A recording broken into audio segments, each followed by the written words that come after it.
Makapal pa naman yung kwan niya, kapal oh. May mga buha-buhangin nga lang. Kaya maingay.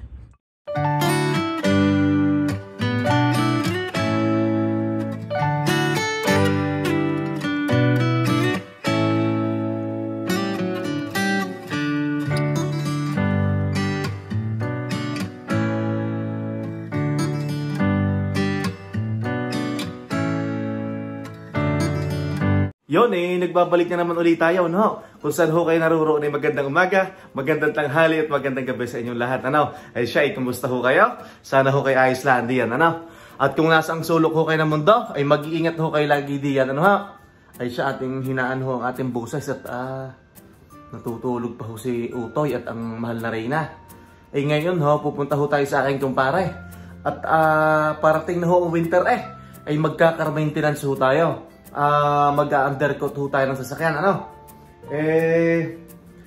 Ay saglit, yung kape ko pala. Yan. Hindi ko pa yata nahalo ang aking kape.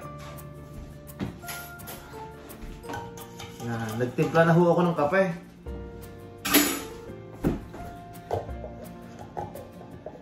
Pagkatapos ho naming mag-bonfire kagabi, ay dito lahat kami natulog ni Utoy at saka na mahal na Reyna sa salas. At nag-movie marathon, ano? Medyo mahina pala ang aking pagsasalita at natutulog pa sila. Di baka tayo madalay. Natutulog pa sila, yan. Yan. Nag-movie po kami kagabi. Tingnan mo ang mahal na Reyna, ang kalukuhan, September pa lang nakatayo na ang Christmas tree. Pinatayo niya sa amin. Yan. Ito si Utoy, yun ang mahal na Reyna. Nakadalawang movie kami kagabi. Siyempre ho, Friday, family bonding, movie time, ano ho. Napakaganda ho ng sikat ng araw, Yan ho. Ang oras ho ngayon ay 8:23. Yan. Ay siya, lalabas na tayo at naghihintay ng ating kumpare. Ito nga pala, yan, naka-charge na, yan. Doon ko na lang idediretso ng charge sa bahay nila. Ay tara, samahan niyo ho ako. Ang ganda ng sikat ng araw oh. Yan, dito kami nag-bonfire kagabi. Tapos nung kami nilalamok na, marami hong lamok ay kuha na kami, pumasok na kami sa loob at kami nanood ng movie. Ang ganda ng kamatis dilaw na dilaw pulang-pula pala. Sige, tayo muna hilalaba. Dito na ho ang gamit natin, kompleto na ho yan. Yan. Tapos mayroon tayong pinaka-stand dito, yun, nato sa dulo. Yung kulay blue, yan. Tapos ang kumpare ko naman, meron siyang meron na siyang jack doon. Tapos mayroong rampa. Para doon sa rampa, doon namin ilalagay itong sasakyan. Naku, nakalimutan ko pa ang kape.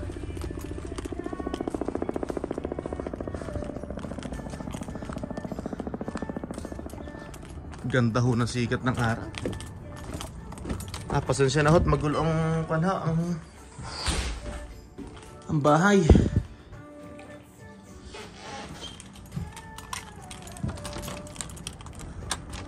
Yan, alis na tayo.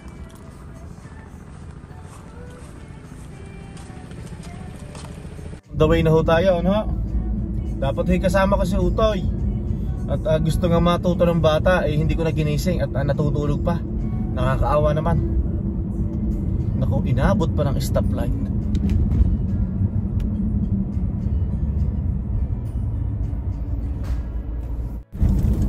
Inom ho tayo ng kapeng mainit. Aba, mainit nga.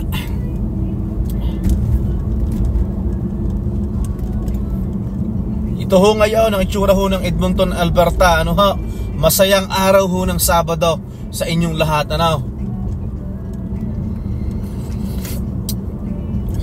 Kailangan na ho nating ayusin ang ating sasakyan at ngayon ho ay September. Mahirap pong mag-ayos ng mga October o kaya November. Baka may snow na at saka malamig na, Habang ngayong pinagkakaloobang pa tayo ng magandang weather na medyo mainit, ay maganda na ho ang ganito na mag-ayos at kahit naka-short lang, naka-t-shirt ay walang problema. Hindi ho tayo lalamigin. Dadaan muna ho tayo ng car wash.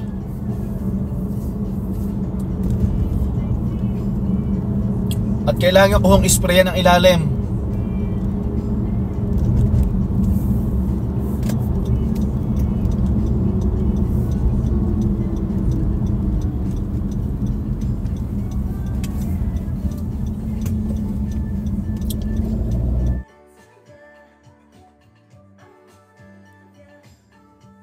Daan muna ho tayo ng Canadian Tire. Bukas na siguro ito. Bibili ho tayo ng pang undercoat, ano ho?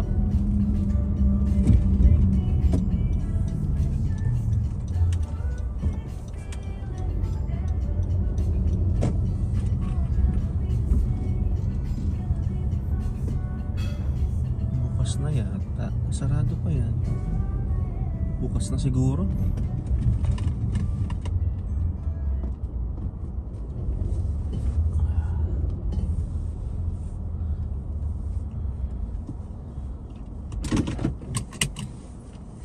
Daan muna tayo dito at tayo bibili ng 2 lata ng Rabi rice na pang undercoat, ano ha? Canadian Tire. Ito nakita natin. Ito. Kuha tayo ng 2. Kanong presyo? 15.99 yan. Kuha tayo ng 2. Yon, bali nakabili na ho tayo ng ng ating pang undercoat, ano ha? Yan. Ito, nakabili na ho tayo ng ating pang undercoat, no? 15.99 plus tax. Magkano ba? 34 binayaran ko eh. Ayan. Ay, sorry, pasensya na ho. Maingay itong aking radar speed detector, ano ho? Ngayon, maghahanap naman tayo ng car wash. Naku, kailangan ko munang tawagan si paring Gilbert at naghihintay. Ay, ang usapan namin ay 8:30. Late na ako nagising.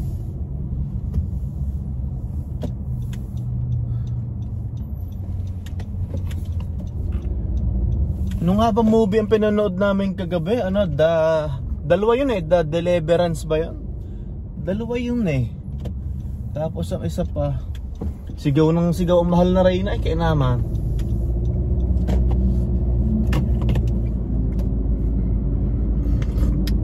Ang init. Hahanapin natin ang car wash. Ito. Ito nga. Yes, bukas na. So mabilis lang ho tayo dito. I-sprayan lang natin.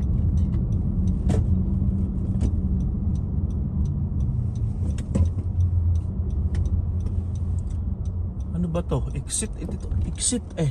Saan yung entrance?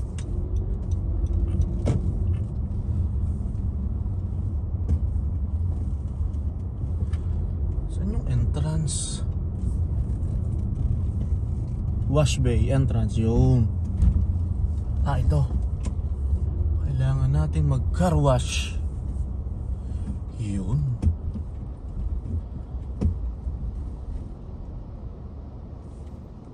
Okay, dito na tayo.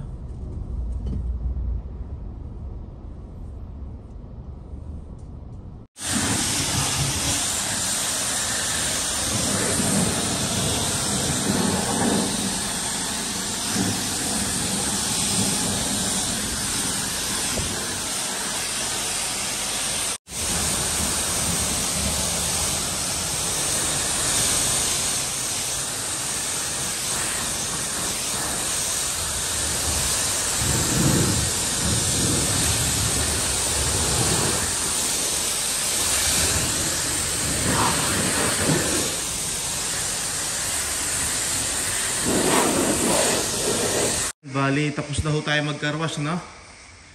Na-sprayan ko na yung ilalim dahil hindi ho masyado madumi ang ilalim nito. Yan. Tumawag nga pala ang aking kumpare. Doon sa pinuntahan natin kaninang Canadian Tire, pupunta din daw siya doon. At bibili daw siya ng oil at siya mag-change oil. Baka bumalik tayo doon at tagpuin nalaan natin sa parking lot. Ano? Ay siya, samahan niyo ho ako. Ito, pabalik na tayo sa Canadian Tire. At baka bumili na din ako ng oil. Ay, andito na yata si Tito Gilbert.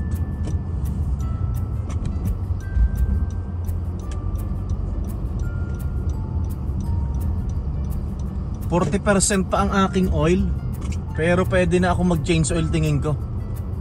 Para isang abala na lang. Ito ang sasakyan niya. Dito na nga siya.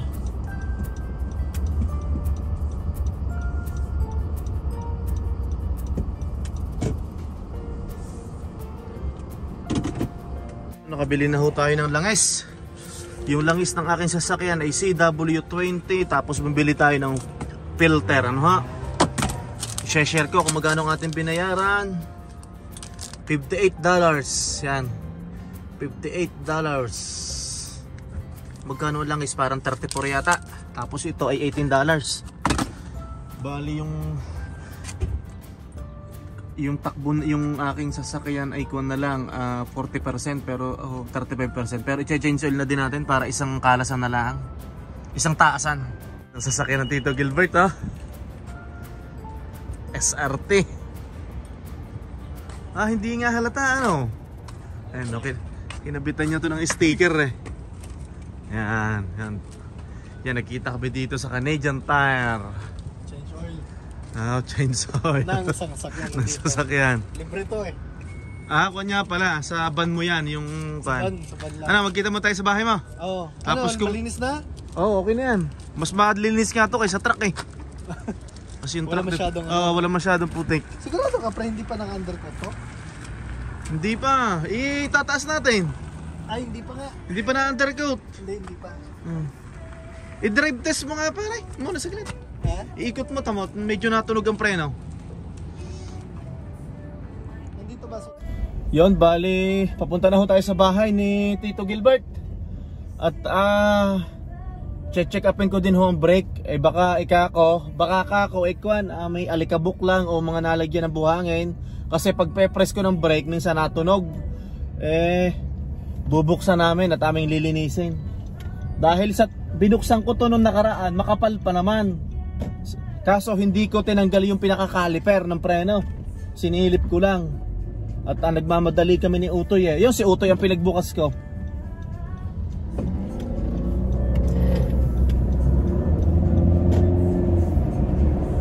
Ganda ng sasakyan ni paring Gilbert. Gustong gusto niya mga ganyan eh. Ganyang SRT. Maraming dyan, maraming mga nag-comment ng negative, positive, pero okay lang yon. Kasi nga medyo mataas yung bi-weekly niya. Pero sa pagkakaalam ko, kahit 7 years ang kontrata niya, kukuhanin niya lang yun ng 5 years yan. Kasi mostly ganun ang ginagawa niya. Yung luma niyang SRT, parang kinuha lang niya ng ilang taon yon. Hindi niya tinatapos ang 7 years.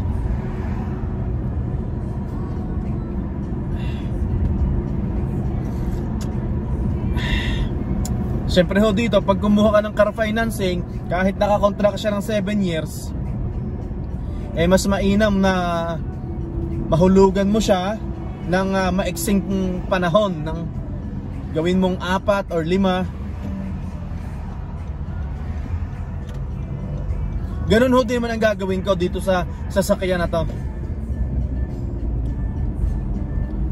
Kahit nakakontrata ng 5 taon, kukuhanin lang natin ng mga 3 or 4 years. Ano po?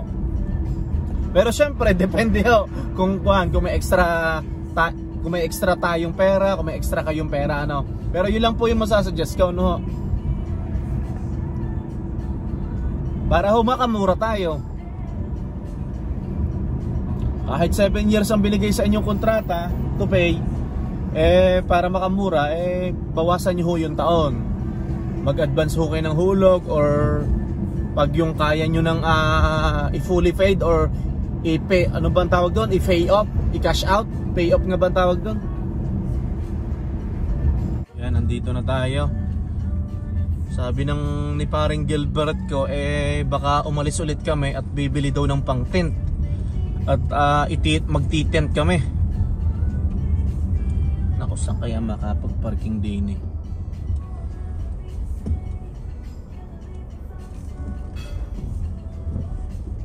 Yan. Diyan na.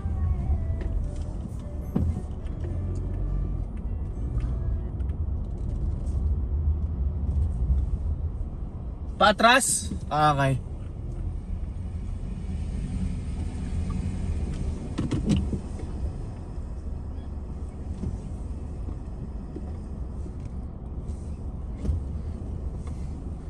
So ito, nakalas na namin ho ang gulong, ano? Yan. Check namin ang preno, lilinisin na din. Tapos itong kabila, kalas na rin. Yan, si Tito Gilbert. Chine-change oil niya yung kanyang van. Yan.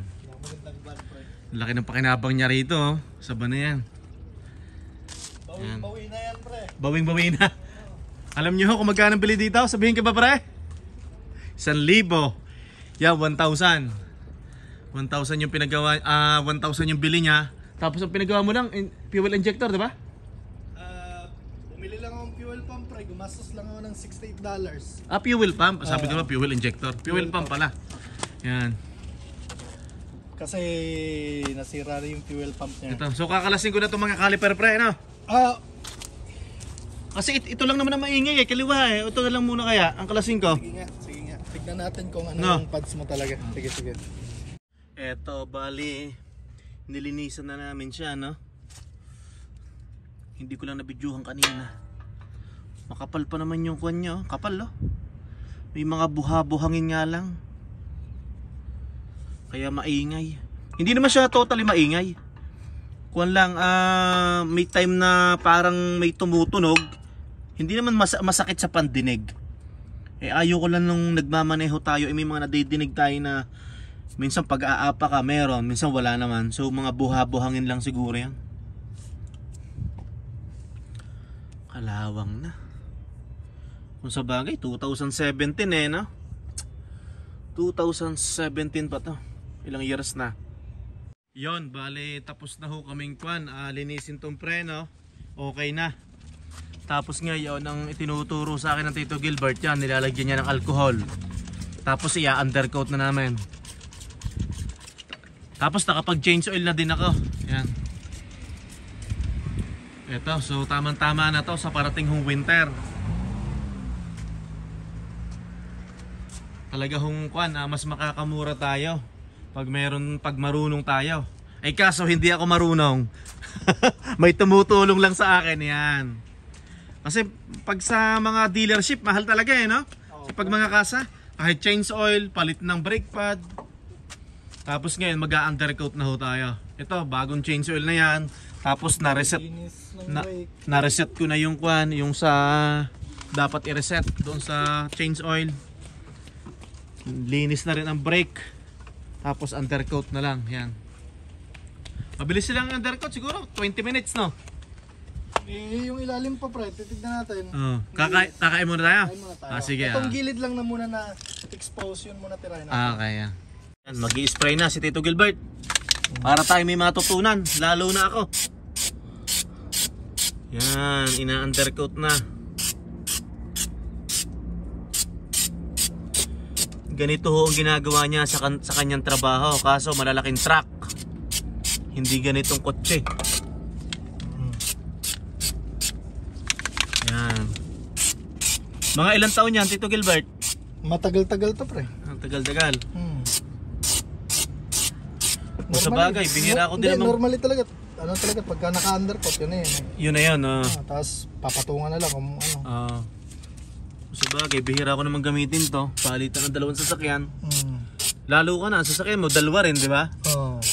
So, nisip ko nga, pre, wag gamitin sa winter eh.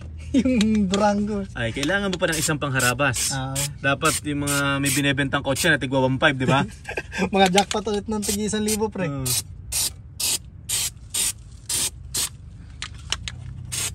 Marami naman humura dito na sasakyan sa Edmonton. 1,000, 1.5, kaso dapat marunong kang mag-ayos. Marunong kang tumingin. Kain muna ho tayo. Saan ho tayo nakakita nung tinulungan ka na mag-change oil mag-undercoat papakainin ka pa. Yan salamat Tita Ivy, Tito Gilbert Yan. Hipon, lalaki ng hipon. Costco ba ta, Mars? Oo, Costco. Yan, pag malalaki ho daw hipon, ay kwan, sa Costco. Mura pa. Yan, kain tayo, kain. Yan, kain ho tayo. Ano yung mga tulangan mo? Hipon. Shit, ang dami maglagay ng garlic. Sarap. Hindi ko maamangan yung mga bata eh. Kain ho tayo, kain. Yan ang papasarap garlic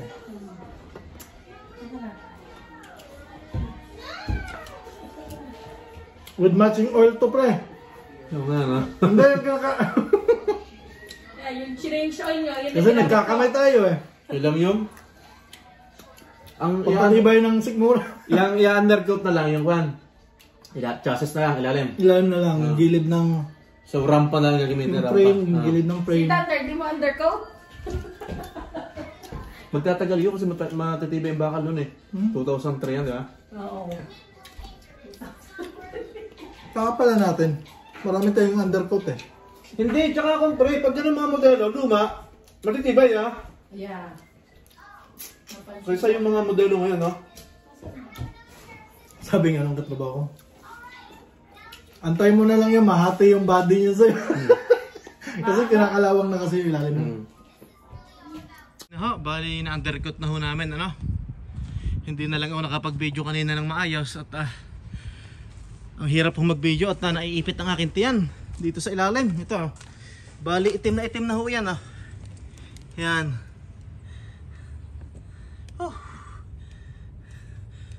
Ayusin ko. Kita nyo ho yan? Yung mga itim-itim na yan sa gilid, ayan ka-undercoat na ho yan. Yan. At least kahit pa paano, hindi man siya pulidong-pulido dahil hindi naman ho ako masyadong sanay. Pero kung ho naman, maayos ho naman ang pagkakadali niyan, ayan. Kahit pa paano pag dating ho ng winter at pag naglagay ho ng asin sa kalsada, yan, may protection ho tayo, yan. Ginagamit ho natin to araw-araw, kailangan ho nating alagaan, Yun, okay na. Ready na for winter ang ating sasakyan, yan. Maayos na ho yan, bagong linis ang preno. Meron ho akong binili na brake pad, kaso pag check namin ng brake pad makapal pa, so amin lang hong nilinis, gumamit kami ng brake cleaner. Tapos nagpalit na din kami ng oil, so bagong filter, bagong langis, okay na. Tapos na undercoat ang ilalim, yan, pwede na ho yan. Sana bago pumatak ang snow, makapag long drive pa kami. Sana makapunta pa kami ng British Columbia bago pumatak ang snow, Yan. Salamat, Okay. Parang Glenn, thank you. Inanak, bye-bye. Yeah, bye-bye. So, pupunta po kami ng IKEA. Next weekend, mag-tent kami. Nag-practice na kami mag-tent. Mahirap pala. Yan. Para mas madaling mag-wrap na. Mas madaling mag-wrap na sa mag-tent na. Mas mahirap pag yung makipot maliit. Hindi kasi ang paglalaroan ng film, no? Yan, kita-kita sa IKEA, ha? Yeah, sige. Yon, pauwi na ho tayo ng bahay, Napaka-productive ng ating araw ho ng Sabado, Yan, yung ating sasakyan ay ready na po sa mga darating ho na taglamig, Bumili ho kami ng pang-tint sa Canadian Tire. Tapos nag-practice kami ni paring Gilbert ng kumpare ko kung paano maglagay ng tent. So okay naman ho. So next weekend magti-tent ho kami ng sasakyan, Tapos ngayon pauwi na tayo sa bahay. Dadaan na natin si Utoy at ang mahal na Reyna. Tapos pupunta ho tayo ng IKEA. First time ho naming makakapunta ho ng IKEA dito po sa Edmonton, Alberta, Pero ang IKEA yata malapit sa airport sa may Lidok ba? Ewan ko lang parang yun ho ang dinig ko. Yun lang po at kahit ho pa paano ngayong araw ng Sabado ay may nagawa ho tayo na at least itong ating sasakyan, kung biglaan na makapag long drive, okay na, kondisyon na ulit. Yung gulong naman natin makakapal pa, wala akong problema. Ang mahal na Reyna kasi ay gusto niyang magpunta kami ng British Columbia bago daw pumatak ang snow. Kung darating ang nanay at tatay ko ng October, ng second week ng October, siguro bago matapos ang October, dapat makatakbo na ho kami ng BC, dyan po sa Victoria. Ay, thank you Lord, no? Ay, maraming salamat ho nga pala sa mga nag-subscribe ho.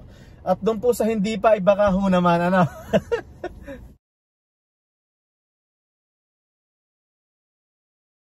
Yon, nandito tayo sa bahay. At pupunta naman tayo ng IKEA. So, nandito na ho tayo. At syempre, hindi ho matatapos ang araw na to na hindi ho ako nagpapaalam sa inyo kung saan ho kayo naroroon. Ay magandang umaga, magandang tanghali at magandang gabi sa inyong lahat. Ay siya, maraming salamat ho. Hanggang sa muli po, ingat po ang lahat. Bye-bye!